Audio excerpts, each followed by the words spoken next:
اللهم صل وسلم وبارك على سيدنا محمد وعلى اله واصحابه اجمعين. انا اميره احمد. لو اول مره تشوفوني فعلوا زر الجرس واشتركوا في القناه عشان يوصلكوا كل جديد.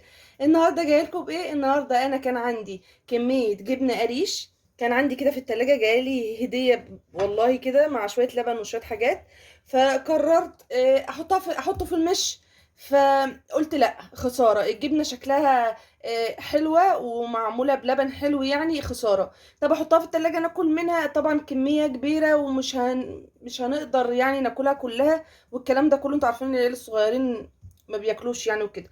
فقررت ان انا اعمل لكم النهارده حاجة حلوة قوي. تمام كده.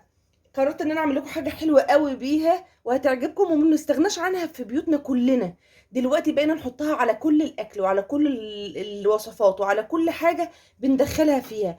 انا بقى تقريبا انا ما وزنتش بصراحة، هي من كيلو ونص كده جبنة قريش، تقريبا هم كيلو ونص جبنة قريش. مسكتهم كده وفرفتهم بالشكل اللي احنا شايفينه ده. هي كانت خرط زي ما بتيجي كده، انا مسكتهم فرفتهم بالشكل اللي احنا شايفينه ده. تمام كده. و... وحطيتها في مصفى وصفيت منها نزلت شوية مية كده او شوية شرشة منها. فقلت لا بقى اعمل الوصفة دي قدامكم، بلاش اعملها لوحدي. و... وانا وانتوا على الله. صابت يبقى تمام، خابت يبقى تجربة وخضناها. فيلا بينا نخش على المقادير ونقول بسم الله خير الأسماء، بسم الله الذي لا يضر مع اسمه شيء في الأرض ولا في السماء وهو السميع العليم. عندي البوتاجاز بتاعي ولعته، أنا فرفتها كده بالشكل ده وحطيتها في صينية عندي كده أو في طاسة أو في حلة أو في أي حاجة عندك. تمام كده. وفرفت الجبنة بالقريش زي ما احنا قلنا كده، وعلى نار متوسطة. تمام، على نار هادية جدا، يعني مش متوسطة قوي ومش واطية قوي، يعني تحت المتوسطة كده بشوية. تمام. معايا هنا بقى قبل ما هي تبدأ تغلي كده وقبل أي حاجة معايا معلقة كده من الملح. تمام، مش مليانة قوي.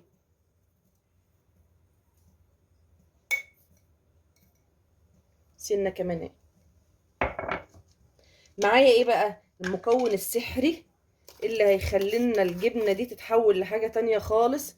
معايا ربع معلقة من البيكنج باودر، من البيكنج صودا، او من الكربوناتو. الكربوناتو ده يا جماعة اللي احنا بنحطه على الطعمية وعلى العجة وعلى الكلام ده، او البيكنج صودا اللي احنا متعودين في الدول العربية ان احنا نقوله، هو اسمه العلمي بيكنج صودا بس احنا بنقول عليه كربوناتو. فلو انتم من بره مصر هو اسمه بيكنج صودا، لو من جوه مصر اسمه بيكنج باودر. وننزل بيه هنا كده. ولازم البيكنج باودر البيكنج صودا يا جماعة، أنا آسفة، لازم بيكنج صودا أو الكربوناتو على الوصفة دي. لازم لازم لازم على الوصفة دي، مفيش استغنى عنه، هو اللي هينجح لي الوصفة دي. تمام. معايا مكون تالت بس مش هحطه دلوقتي غير لما احس ان الجبنة بتاعتي كده بدأت تسيح او بدأت تنزل مية.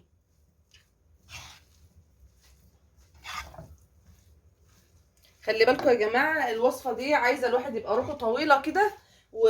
ونبقى هادين كده مع بعض وما نستعجلش. تمام. مفيش استعجال في الوصفة دي يا جماعة، عشان بتاخد وقت كده ومع التقليب كده عشان نطلع منها حاجة ناجحة حلوة كده. وعلى نار هادية زي ما احنا اتفقنا، ما ينفعش يكون عن تحتها النار عالية، لازم يكون النار هادية خالص، يعني تحت المتوسطة كده بشوية.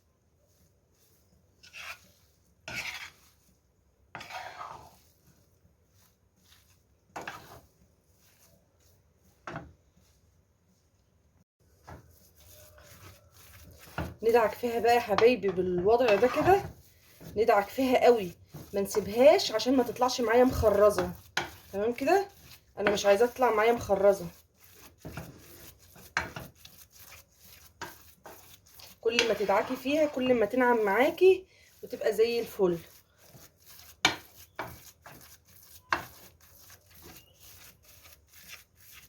انا ما قلتلكوش انا بعمل ايه اصلا. انا بعمل جبنه موتزاريلا. تمام كده، وهتاكلوا احلى موتزاريلا ان شاء الله. هنجرب. هي بدات بدات تعمل مطه كده، بدات تعمل مطه معايا اهي. بس اهم حاجه ادعكي كويس علشان ما تخرصش معاكي، تبقى ناعمه. طول ما انت واقفه عليها على النار ادعكي فيها كويس، خليها كتله من العجين كده، بحيث ان هي ما تبقاش مخرزه معاكي، تبقى زي الجبنه اللي احنا بنشتريها من بره.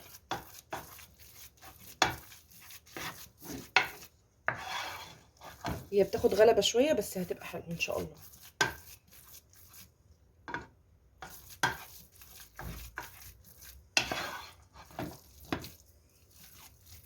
بدات ايه يعني، في امل في امل ان شاء الله.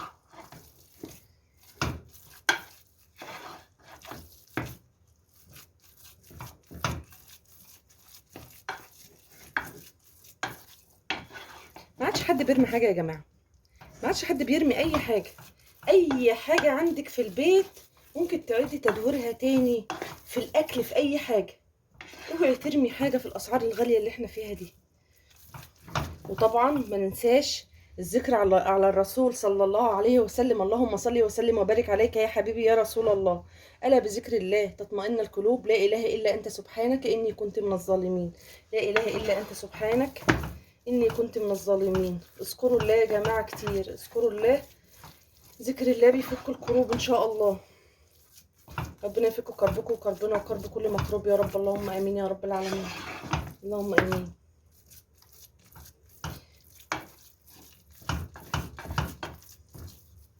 لازم تدعكي كده كويس وما تسيبهاش من ايدك خالص.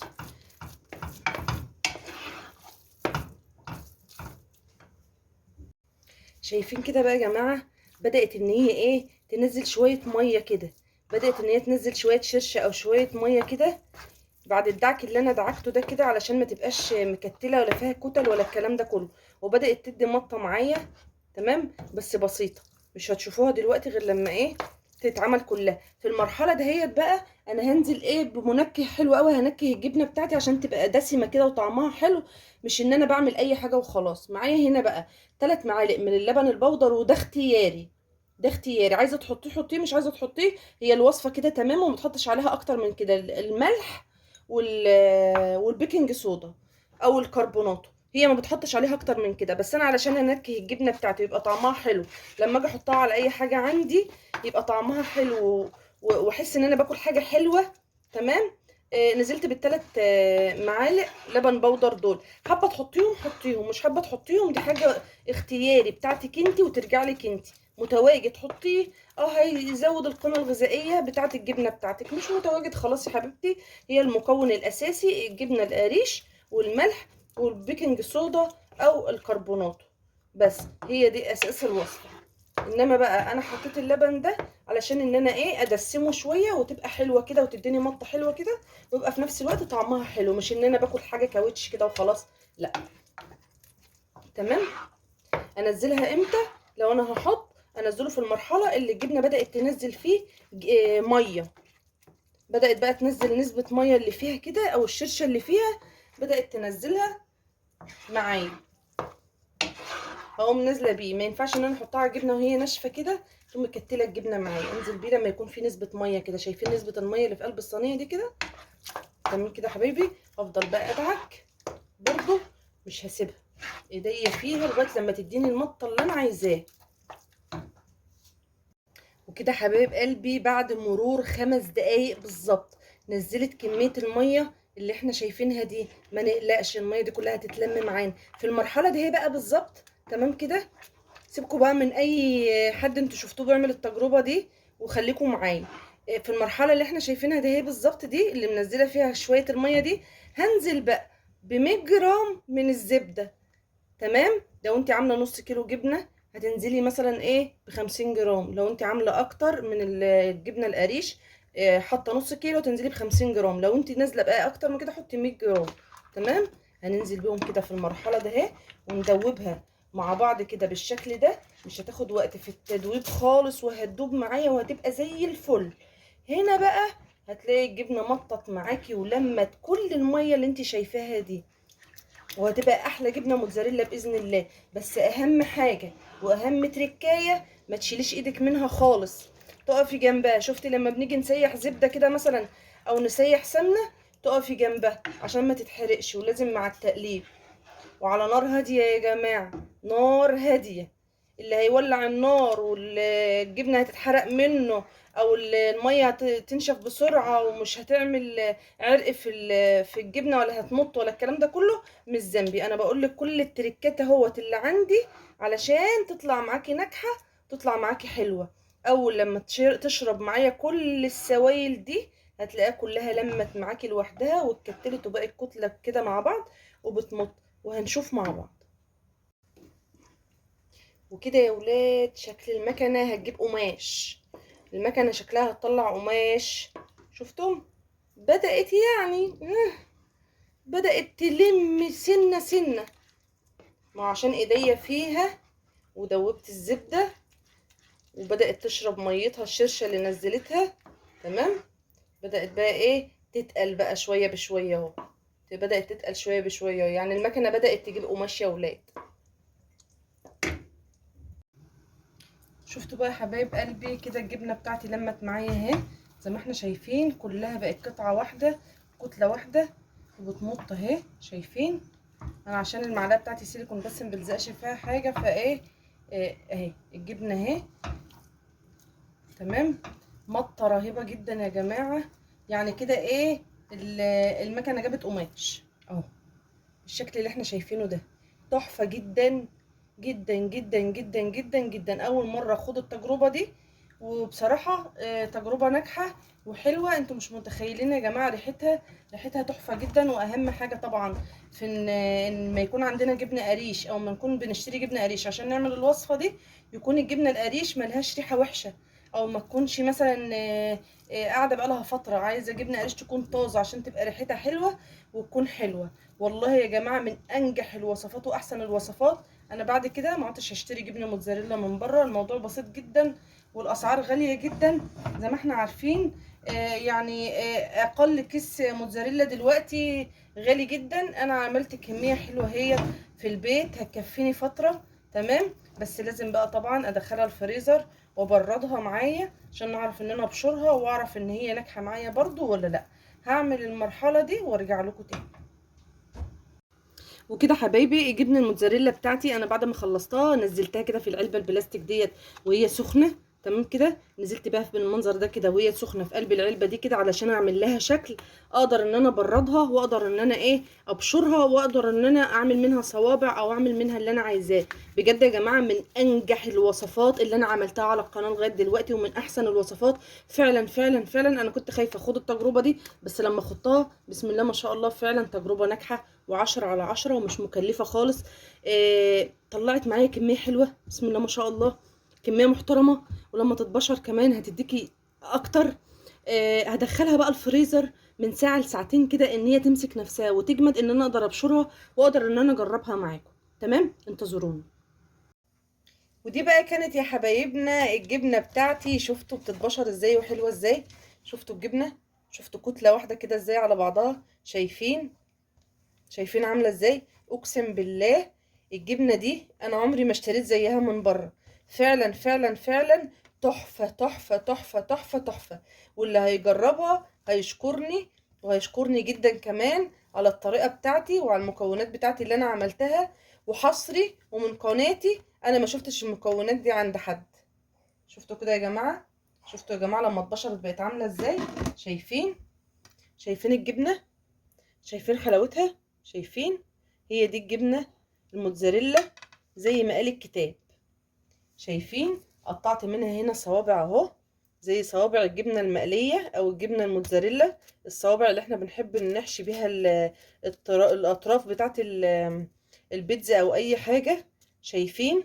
تحفة ازاي جدا، تحفة جدا. طلع كمية كبيرة جدا يا جماعة اهو.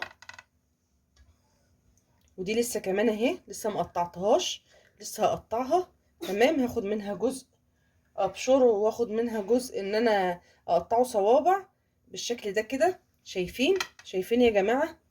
والله يا جماعة من احلى وانضف الطرق للموتزاريلا هتشوفوها عندي وحصري ومن قناتي أنا وبس. دمتم سالمين، دمتم في حياتي نعمة. أنا أميرة أحمد. اضغطوا زر اللايك والاشتراك وفعلوا القناة عشان تكبر بيكم وليكم. والسلام عليكم ورحمة الله وبركاته.